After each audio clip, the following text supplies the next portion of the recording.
और आज एक वीडियो और निकल के सामने आई है जहां पर रोहतक हरियाणा के अंदर फिर से एक चर्च के ऊपर चलती चर्च के ऊपर बजरंग दल के लोगों ने हमला कर दिया।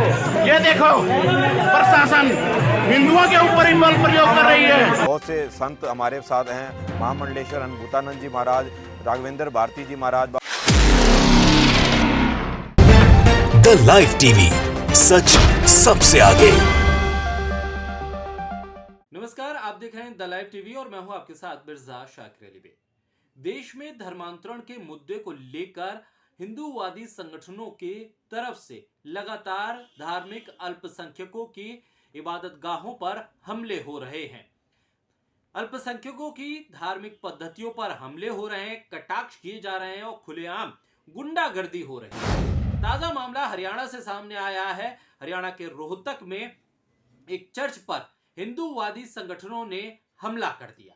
दरअसल हिंदूवादी संगठनों ने वही एक आरोप लगाया जो लगातार वो धार्मिक अल्पसंख्यकों को निशाना बनाने के लिए लगाते चले आ रहे हैं।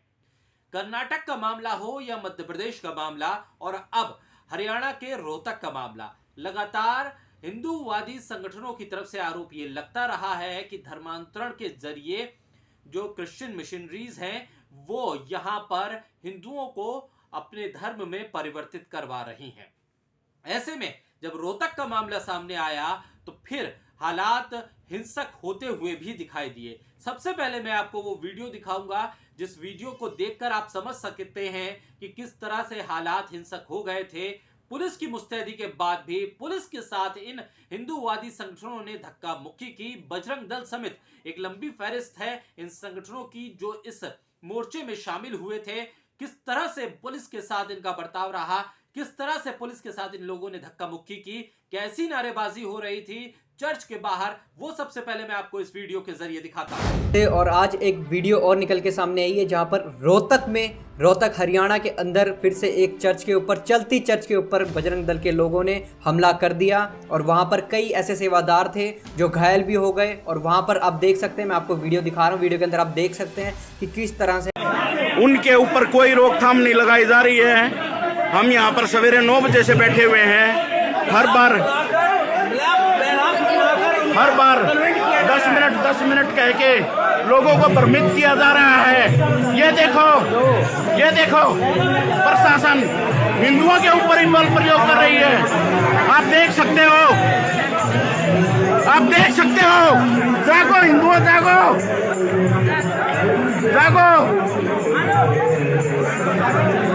ये देखो प्रशासन, सरकार के संज्ञान में आए गए हिंदुओं के ऊपर लाठीचार्ज, ईसाइयों को नहीं रोका जा रहा है। ये रोहतक का पहला मामला नहीं था। इससे पहले मध्य प्रदेश में विदिशा में एक स्कूल पर पत्थरबाजी हुई।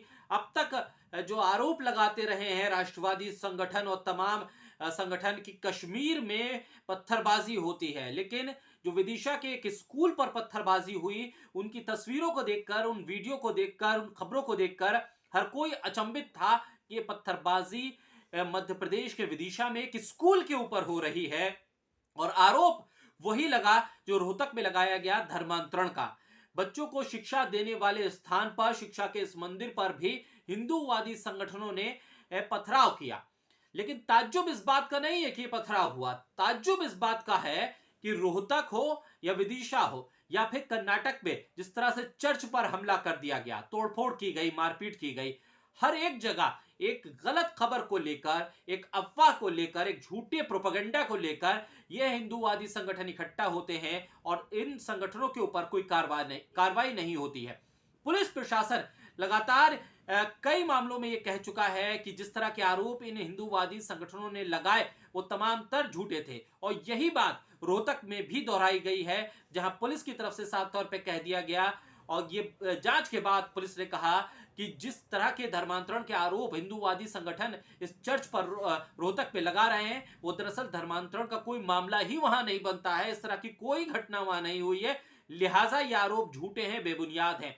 बावजूद इसके उन पर कोई कार्रवाई नहीं हुई। मैं रोहतक पुलिस का वो बयान आपको सुनवाता हूं जिसमें वो साफ तौर पर कह रहे हैं कि धर्मांतरण का यहाँ कोई मुद्दा नहीं है और पुलिस प्रशासन मुस्तैद है। हमें एक शिकायत मिली थी कि ऐसा कुछ हो सकता है, उसकी हमने पड़ताल करी, ऐसा कुछ नहीं पाया और एहतियातन हमने पुलिस को भी तैनात कर दिया था वहाँ पे, ताकि आपसी भिड़ंत इन्हीं लोगों के बीच में ना हो और ऐसा कोई भी मुद्दा नहीं था। हाँ, ये ज़रूर था कि कांग्रेगेशन थी जिसके लिए इजाज़त नहीं ली गई थी, पुलिस से भी नहीं ली गई थी और हमसे भी नहीं ली गई थी, इसलिए उनको कांग्रेगेशन उनकी बर्खास्त करवा दी गई थी। कोई टकराव नहीं हुआ किसी टाइप का, सब सौहार्द अच्छा भला है, सब ऐसा कोई भी इशू नहीं है। तो देखा आपने, पुलिस ये कह रही है कि धर्मांतरण का कोई मुद्दा नहीं है, बावजूद इसके वहां पर घेराव होता है, नारेबाजी होती है, महिलाएं भी इन संगठनों के साथ खड़ी हुई दिखाई देती हैं और ये संगठन पूरी तरह से लामबंद हैं और कितनी लंबी संख्या में फहरिस्त है पूरी इन संगठनों की, वो किस तरह से यह जमावड़ा लगाने के लिए पहुंचे थे। एक बड़ी तादाद के जरिए डराने धमकाने की कोशिश थी धार्मिक अल्पसंख्यकों को और ये बताने की कोशिश थी कि इस देश में बहुसंख्यक अगर चाहेंगे तो उनकी धार्मिक आस्था तो आस्था है, लेकिन अल्पसंख्यकों की आस्था पर वो कुटाराघात कभी भी कर सकते हैं। किस तरह से इन हिंदूवादी संगठनों के लीडर की तरफ से एक फहरिस्त गिनवाई गई और बताया गया कि किस तरह से वो प्रदर्शन करने के लिए पहुंचे थे। जरा इस बयान को सुनिए और फिर अंदाजा लगाइए कि कितनी बड़ी प्लानिंग के साथ ये लोग यहाँ में से 2-3 वर्षों से यहाँ पे निरंतर हर संडे को मीटिंग हो रही है और धर्म परिवर्तन किया जा रहा है। हिंदू भाई बहनों को बहला फुसलाकर, चाहे वो गरीब लोग हैं उनको पैसे के नाम पे, खाना खिलाने के नाम पे या उनका इलाज करने के नाम पे उनको बहला फुसलाकर उनका धर्म परिवर्तन ज़ोर ज़ोर से किया जा रहा है। आज जैसे पता चला कि इनका यहाँ पे कोई बड़ा फंक्शन होने जा रहा है, शहर के बहुत से संत हमारे साथ हैं, महामंडलेश्वर अनंभूतानंद जी महाराज, राघवेंद्र भारती जी महाराज, बाबा सुखा शाह जी और विश्व हिंदू परिषद और अपना बजरंग दल और रुद्राक्ष सेना, सभी व्यापार संगठन के जितने भी साथी हैं, आज कम से कम मैं कहूँ अंदाज़ा तो लगभग 100 से 150 लोग थे यहाँ पे, जिसमें महिलाएं भी मुख्य तौर पर शामिल थी। तो देखा आपने किस तरह से एक प्लानिंग के साथ एक लंबी फहरिस्त है हिंदूवादी संगठनों की जो यहाँ पहुंचे थे। दरअसल पिछले कुछ समय से हरियाणा एक प्रयोगशाला बनता जा रहा है, प्रयोगशाला अल्पसंख्यकों पर हमले की, और प्रयोगशाला ये बन रहा है धार्मिक उन्माद को बढ़ाने की। हरियाणा में टेस्टिंग होती है, प्रयोग होता है। हम लगातार इस बात को देख रहे हैं कि नमाज का मामला हो या फिर चर्च को लेकर स्थिति हो, धार्मिक अल्पसंख्यकों की आजादी पर सीधा हमला होता है, लेकिन मनोहर लाल खट्टर की सरकार खामोश रहती है। अनिल विज जो कि गृह मंत्री हैं, अपने बड़बोले बयानों के चलते तो वो लगातार सुर्खियों में रहते हैं, लेकिन इस तरह के संगठनों पे वो कभी भी कार्रवाई नहीं करते हैं।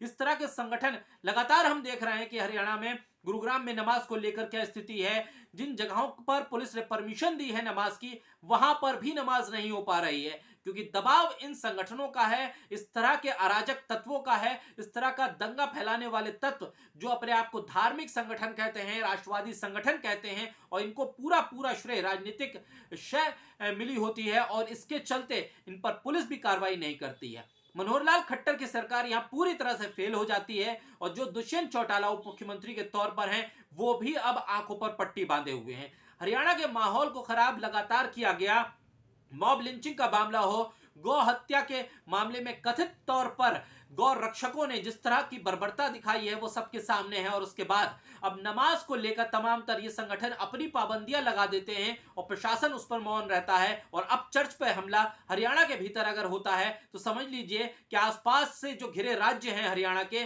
वहां पर आने वाले वक्त में चुनाव है, पंजाब हो या फिर हो उत्तर प्रदेश, चुनावी माहौल भी बिगाड़ने की कोशिश हो रही है। लगातार हम इस बात को लेकर सचेत कर रहे हैं, चुनाव से पहले ही इस तरह के मुद्दों को उठाया जाता है, फैलाया जाता है, भ्रम का जाल बुना जाता है, हिंसा को बढ़ावा दिया जाता है, और षड्यंत्र के पीछे शय होती है पूरी राजनीतिक, और इस पर पुलिसिया कार्रवाई जब ना होती है, जब कार्रवाई नहीं हो पाती है, तब इस तरह के छुटभइये नेता एक तरह से अपने आप को महिमा मंडित करते हैं और गौरवान्वित महसूस करवाते हैं। ऐसे में देश के भीतर ये तमाम चीजें हो रही हैं, और उस देश के भीतर जहां संविधान अल्पसंख्यकों को धार्मिक आजादी पूरी तरह से देता है, ये आजादी कि वो अपने धार्मिक रीति रिवाजों को पालन कर सके, अपनी धार्मिक पद्धतियों का पालन कर सके, अपनी धार्मिक जो पद्धतियां है उसका प्रचार प्रसार कर सके, अपने धर्म का प्रचार प्रसार कर सके। संविधान इस बात की आजादी देता है। बाबा साहब भीमराव अम्बेडकर का संविधान अल्पसंख्यकों को इस हिंदुस्तान में आजादी देता है, लेकिन ये उन्मादी संगठन, ये हिंदूवादी संगठन उस हिंदुस्तान के संविधान को नहीं मानते हैं और प्रशासन की खामोशी इनको उकसावे और बढ़ाने का काम करता है। लिहाजा अब लोगों को भी सचेत होना पड़ेगा कि इस तरह के संगठन जब इकट्ठा हो तो आपको संविधान के साथ खड़े होना है और ये बताना है कि इस देश पे संविधान सर्वोपरि है, ना कि ये हिंदूवादी संगठन और इनकी तरफ से खड़ा गया एक झूठा राष्ट्रवाद। तो फिलहाल इस वीडियो को आप लगातार शेयर भी कीजिए, हमारे चैनल को सब्सक्राइब कीजिए, लाइक कीजिए, क्योंकि हम सच्ची खबरों को आपके सामने रखेंगे, हक आपको बताएंगे, सच्चाई आपको बताएंगे, वो बताएंगे जो इस देश का संविधान आपको बताता है, वो नहीं बताएंगे जो ये हिंदूवादी संगठन और अराजक तत्व बताना चाहते हैं। गोदी मीडिया जिन खबरों को छुपाएगा उनको हम बताएंगे, क्योंकि जो चीज छुपाई जाती है वही सच्ची खबर होती है। द लाइव टीवी, सच सबसे आगे।